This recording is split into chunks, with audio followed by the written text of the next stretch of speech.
So I found it interesting that the last video, well, I cut it short because a girl handed me, she was like sitting, she came over and sat on the bench while I was like recording, and she turned and passed me her vape pen. So I paused the video and then it just shut off because we got to talking, but I rewatched the video in order to go back into it and found it funny that the moment that she had handed me that was right after I had said, essentially, like, good things aren't always happening to me, but I still persevere, which was egotistical. But life still blessed me with a good thing in order to allow me to see that I really am always experiencing good things, and it's just up for me to be able to receive them that way. You know, there's not always going to be a girl with a vape pen, you know, to brighten your days, especially not a beautiful girl with bright red hair and a Nickelodeon shirt and cat's eye glasses that make her look like a mermaid. It was beautiful. And her husband was beautiful and her baby was beautiful, and I really appreciated that someone would just take the time to talk to me the way that they did. I mean, just like the dude let me stay in with them. I mean, people can be so incredible. She was originally from Texas. He was from Pennsylvania. They both lived in Pennsylvania. We're visiting Texas. But unfortunately, the bus/train ticket to Texas costs about $200, of which I don't have. I have $15. So I am going to walk to the library so that tomorrow I can attempt to set up a GoFundMe, not so that I can have money right now. However, there's a second part to my statement. I'm setting up a GoFundMe, one, to get just support for what I'm doing, and to have like the protection of knowing that people are seeing me so that I can post more regularly, and so that I can like post on my actual other social media. Also, because any money I can raise, I'm going to use to get my own place once I'm finally in Austin, so that I can start doing some community service out of it and doing I have multiple different business ventures. You know, I want to be able to do my art and my own forms of entertainment, but I'm not trying to, that's more of a way that I just want to, you know, sustain a bit of a living for myself and continue to challenge myself, where what I really want to do is consultations and counseling and just community service work, at least for a while. Especially after this experience. I mean, there's just so many people like on both sides of the fence, you know, that like want to get out and don't know how. And so many people that are out and want to be in and don't know how to get in, you know, and like everybody is so unhappy with where they're at, you know, and like they're not everybody. There's a few around that do hard work to try to be happy wherever they are. But it is a struggle in today's world, especially just because most people aren't, you know, and if they can drag you down, they will. Misery loves company. Everybody hates being alone because they don't do the work to love themselves, you know, and it's a problem across the board. It's like what I'm doing, you know, to be able to show people like what it's like for people on the street. I want people to, like, when you think of homeless people, I want you to think of me. You know, I don't want you thinking of some person that like deserves it because they're scummy and they do drugs. You know what I mean? Like, it's not how this works, especially more and more nowadays. And as long as that mindset still exists, people are going to continue to suffer unfairly. And it's just fucking stupid. Like, get over yourselves and realize that like hard times come upon people, and sometimes people have to do what it takes to survive, you know, and it looks a lot of different ways for a lot of different people. And you just don't get to fucking judge that. It's not for you to judge. You know, let people live their lives, encourage them. If you have time to judge a person, you have time to help a person. So like, you know, when you think of what it looks like to, you know, I'm just there's so many people on every side of the fence just, feeling away and not feeling away and being so like, just lost. People are lost, you know.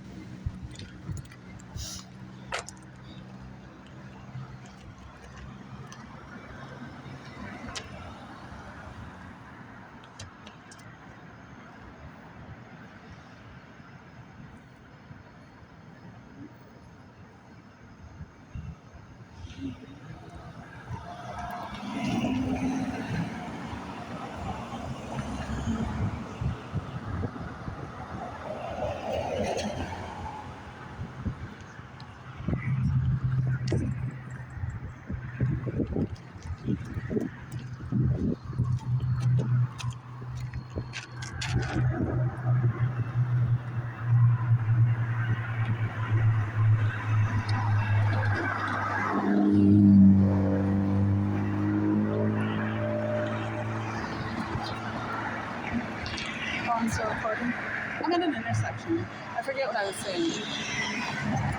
Things got real intense. I was wondering if I should,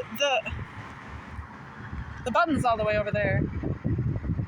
And I'm really not sure if I'm supposed to go over there and press it or if I should just wait. Obviously I should just wait, I get it, but like it would be funny if I went over there and pressed the button. It'd be funny to me. It'd be funny to me, but you know what? There's times for things to be funny for me, and there's times for things to be just okay, you know? And that's what I'm learning. The first time that I got on stage to do comedy, I made people very uncomfortable. And I liked that. And that felt very nice. And shout out to my friend Hans for, talking to me that night and being real nice to me, even though I didn't go home with you. Sorry.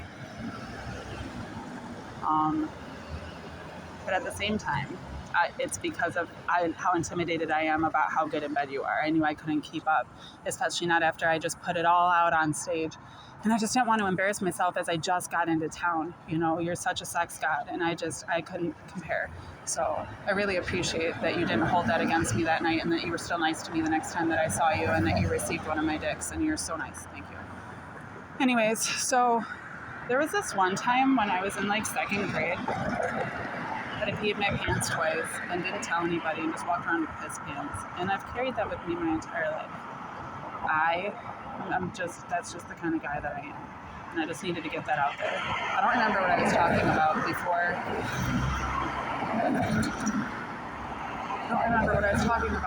So that is why I'm talking about this right now.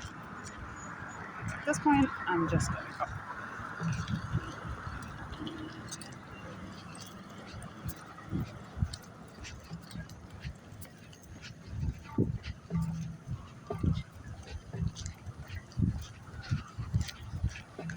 All right, so where was I? Fuck your mom, fuck your dad, fuck your family. Okay. Not really, but that is kind of what I was saying, wasn't it? The thing is, family's important, structure is important, discipline is important, moderation is important. Being balanced is everything. But like, that's the point.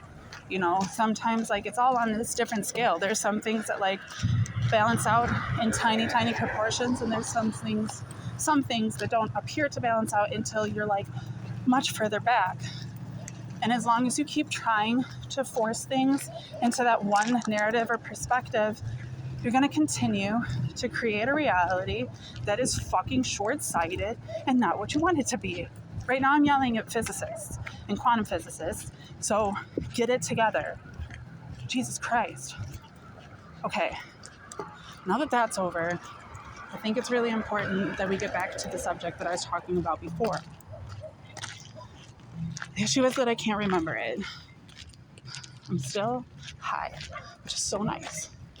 I'm sorry that I keep bringing it up that way, but listen, y'all need to understand how I am.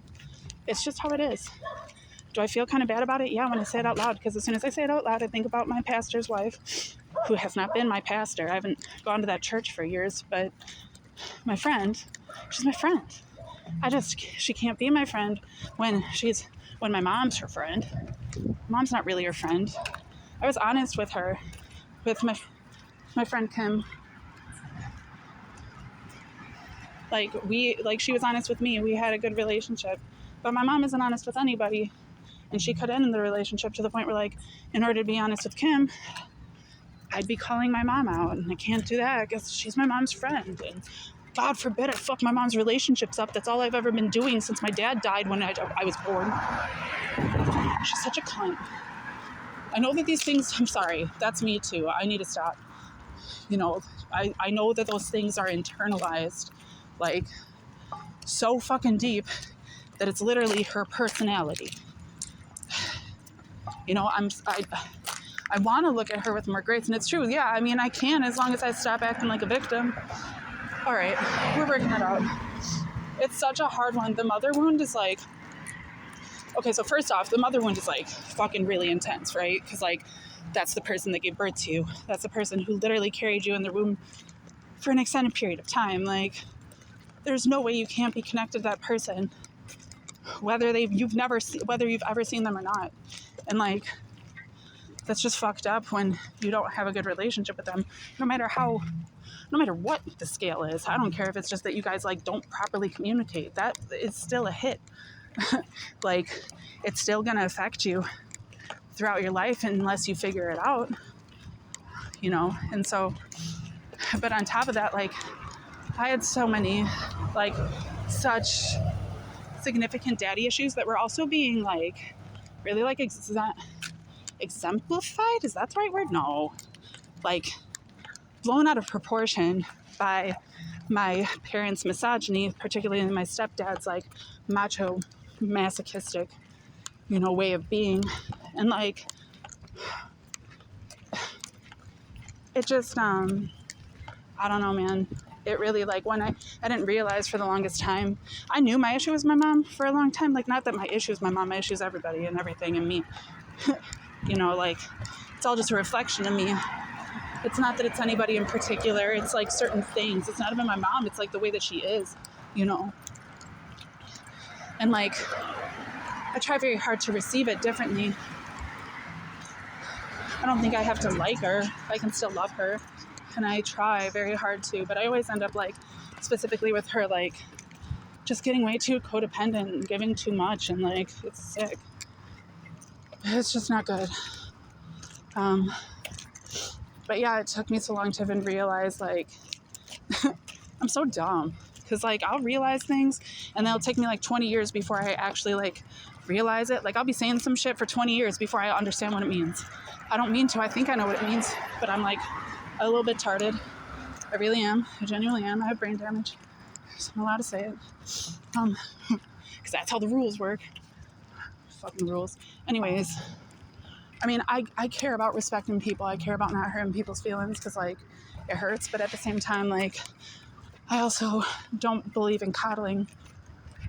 And there's a fine line. And it gets finer and finer in the society. But I saw it, like, hyper exampled in my childhood, you know, through my mom and my brother's relationship particularly. And I don't know, man, it took a long time for me to realize that, like, what my mommy issues were and how deep they went, and like why I always had such a hard time with women, and like why my sexuality is all fucked up too. I always thought it was just because of my daddy issues, but I was like, oh no, it's also because of my mommy issues. I'm fucked, you know. And like, it does feel like a setup. You know, it's crazy. Okay, so like this journey thing, I've been calling Truman doin, because that's what I'm doing. To myself, of course. Haven't put that out there until just a second. I mean, I put it out there kind of, but not like that, but like, never mind. Anyways, you know, in the Truman Show, how it's like exactly my life, and then up until the end, and then suddenly like it ends when the story starts, and then it's like, what the fuck? That's where I'm at, kind of. I'm not like, what the fuck, like in a bad way. I mean, it's the same way. God, it's the same way that it feels. It's the same way that it feels in fucking The Truman Show. At the very end, it seemed so lighthearted and so nice and so unassuming until you really think about it and realize like how fucked Truman is and like how hard it's gonna, like, he still has to go find that bitch. You know? It was crazy. I was literally just sitting at the bus station or the Amtrak station charging my phones and reading The Hobbit, as I do. And literally, wait, I gotta sit down and read this. Hold on. Because this shit was wild. This shit was wild. Hold on, I gotta put my bag down. This is my bag that I've been walking with. These are my bags. Just so people question my strength. I'm a strong man. Okay, but wait, I need to read this shit. Okay, so right, that girl gave me her vape pen. I smoked. Then I went into the fucking shit.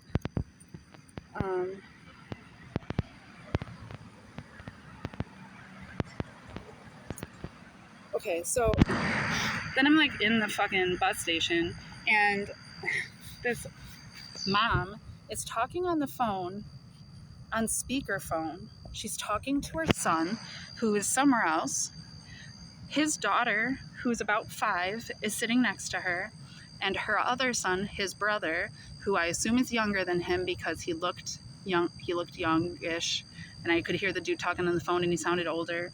I assume the dude sitting next to her was probably fucking 26, maybe 24, but 26 probably, around, to 28. I don't know, he looked older, but he also had a beard.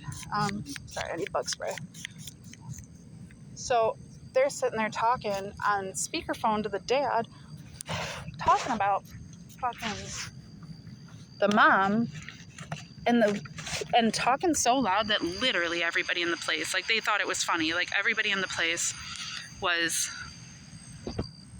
looking at them and like listening, and they're talking about this shit like who the mom is fucking and like how she's on all these different drugs, and like the 5-year-old's like, well, no, she hasn't done anything. The only thing she's been, smoking is blunts.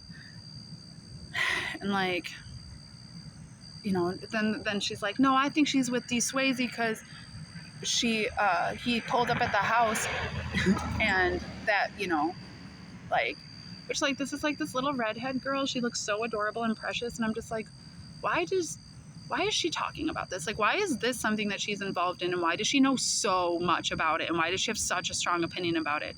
And then, like, the more I listened to them talk, the more I was just like, oh, right. Like, I was 5 once. Like, those aren't her opinions. She's just trying to impress them.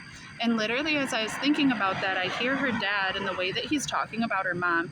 And I hear the way that his mom is, like, validating it. Where, like, I'm sure the mom is a piece of shit in some ways, like, it's, by the sounds of it, like, things weren't great, but, like, at the same time, I'm sure that the dude is a piece of shit too, so, like, and so is the grandma. For real, the grandma's a fucking demon. As I sat there and listened, she just reminded me of my mom like that, where, like, I don't mean to be mean, but, like, it's not mean, like, it's, like, literally the truth, man. She, like, the grandma facilitates this. The grandma made these people. She made these people for this little matrix she has so that she can feel good about herself. She literally stole her son's child from him, and just so that he can have, like, she raised her son however she raised him so that he's in the situation that he's in, so that her I didn't hear until the end of the conversation. I was trying not to listen to the conversation, by the way. I was reading the fucking Hobbit. I was trying so hard not to listen to the conversation, but you could not hear it.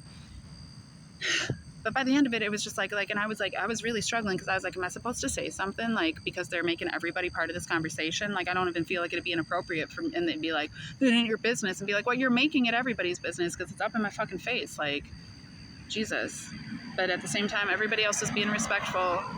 And I don't know if they were just scared or intimidated. I don't know. I was really considering it, but I also just didn't know exactly what to say. And I was really trying to think about it. And then I just felt like, man, I'm not even supposed to be part of it. And as I was reading that, and as I was thinking that, I heard the little girl mention, or she's like, Dad, you know who my favorite person in the whole house is?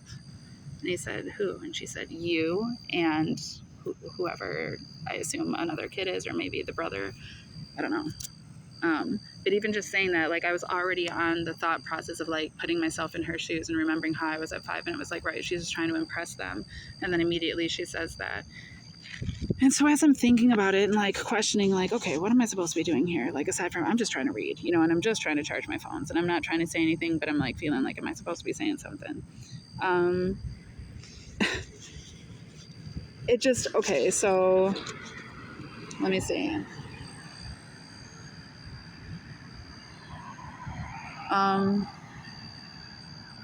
But the wizard, okay, so, and because of the way that it ended, because I was, okay. But the wizard called them to their senses. We must be getting on at once. Now we are a little rested, he said. And even when it said that, like, no, okay, we must be getting on at once. Now we are a little rested.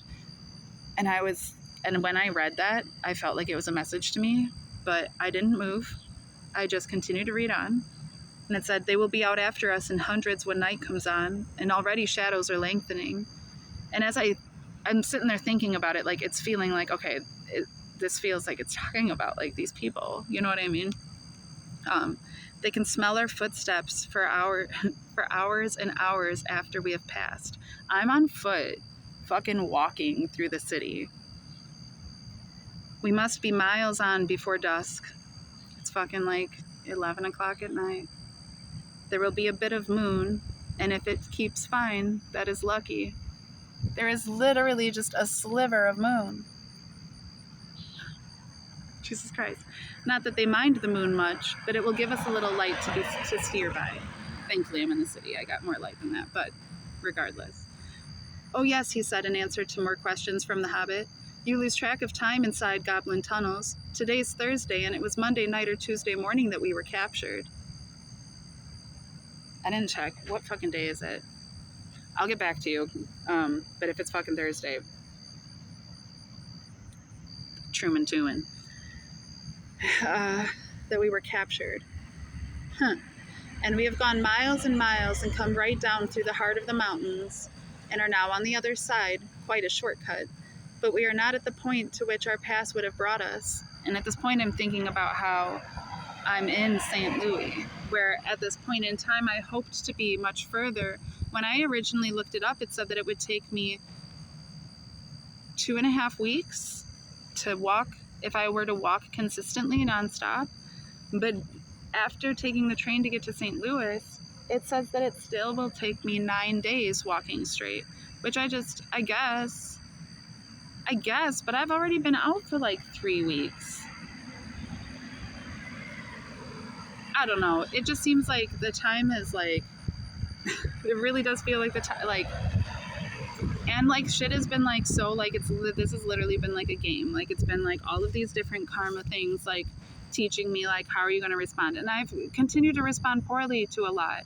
You know, like I put all these things out, but like I haven't been fully honest, because like I've been doing stuff like in private that like I haven't put out on video because it was somebody else's personal experience, and those things can come out maybe later once I'm like far enough separated from them. But at the same time, like, I'm trying to be as straightforward as possible about things, and like I just feel like, yeah, time has been fucking weird for sure, and things have been crazy, and it does feel like I've been in a goblin tunnel. All right. But we are not at the point to which our pass would have brought us, which was if I were to actually have been able to take the train further. We are too far to the north and have some awkward country ahead, as I have to walk through Missouri, which, by the way, is the only state that has like 6 fucking other states connected to it. It has more states connected to it than any other state. I'm like right in the fucking center of the U.S. Everybody, I guess, knows that about St. Louis, but like I didn't realize that there were that many states connected to it. And we are still pretty high up. I'm still high.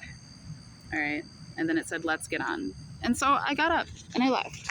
And I decided not to be a part of those things. And I walked on. And that was fucking crazy. And that's where I'm at.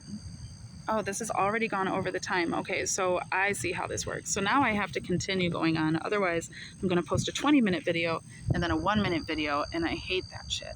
especially when they're connected. I am so bad at this video production stuff. And if somebody wants to come meet me in St. Louis and walk with me the rest of the way to Texas and be my videographer or editor or whatever the fuck it is that I need in order to up this quality of production value, or if somebody just wants to come adventure, I'm gonna be in Missouri for another couple days as I'm walking. I would like to walk near all the native reserves out in Oklahoma and come through just a little bit north of where my path would normally take me, because I think it'd be nice to hit that area if I really am walking all this way. The weather is so fucking nice right now. It is so beautiful outside. I can't even believe it. I want to bring this weather back to Texas with me.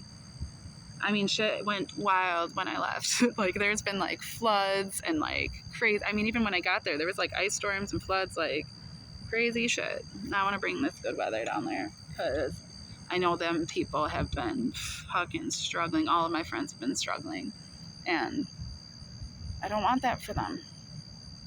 I mean, it's hell. They're burning. We're all burning. This has all been a big karmic game for all of us. I decided to play it the fun way. My friend got mad at me the other day for insisting that this is a video game. But motherfucker, I swear, it's not, it's not like, yeah, simulation theory and everything, and like, yeah, quantum physics and stuff, and quantum mechanics, and quantum entanglement, and fucking just like the Truman Show.